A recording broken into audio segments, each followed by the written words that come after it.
K-systém. Dáme vám toľko svetla, koľko potrebujete. Vítame vás pri inštruktážnom videu pre zameranie horizontálnej interiérovej žalúzie na plastové okná. Pre správne merania budeme potrebovať meter, ceruzu, pravítko a zápisník. Žalúzia bude umiestnená v zasklievacej lište, takže je potrebné zamerať šírku a výšku svetlosti otvoru v okennom krídle a taktiež hĺbku zasklievacej lišty. Šírku meriame tesne pri skle, od ľavej vnútornej hrany k pravej vnútornej hrane zasklievacej lišty, vrátane gumového tesnenia. Meriame na 3 miestach, hore, dolu a v strede. Šírka žalúzie bude najmenší nameraný rozmer. Vzhľadom na výrobnú toleranciu a pre správnu funkčnosť lamiel sa odporúča pri objednávke ubrať približne 2 až 4 mm od nameranej šírky. Šírku žalúzie vyrábame s presnosťou na 1 mm od šírky 400 mm do 2000 mm. Výšku meriame tesne pri skle vrátane prípadného gumového tesnenia na ľavej aj pravej strane krídla. Výška dodanej žalúzie bude najmenší nameraný rozmer. Maximálna výška žalúzie je 2500 mm.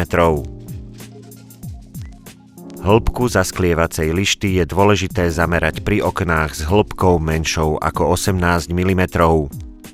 Tento rozmer meriame pomocou pravítka, ktoré priložíme na vnútorný rám okna rovnobežne so sklom a zmeriame vzdialenosť pravítka od skla. V tomto prípade je hĺbka 30 mm, takže nie je nutné objednať dištančné podložky.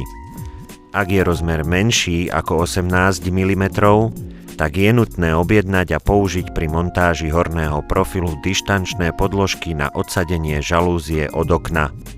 V prípade hĺbky 15 až 18 mm je potrebné objednať 1 pár dištančných podložiek a v prípade hĺbky 11 až 14 mm 2 páry dištančných podložiek.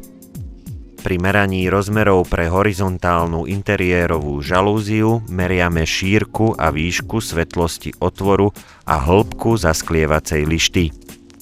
Najmenšia nameraná šírka v tomto prípade je 573 mm a po odčítaní 3 mm to bude 570 mm.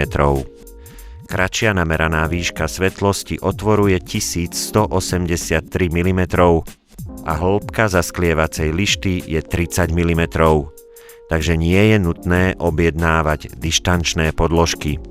Ešte si vás dovolíme upozorniť, že maximálna možná plocha žalúzie je 2,5 m2 a minimálna plocha žalúzie je 0,6 m2.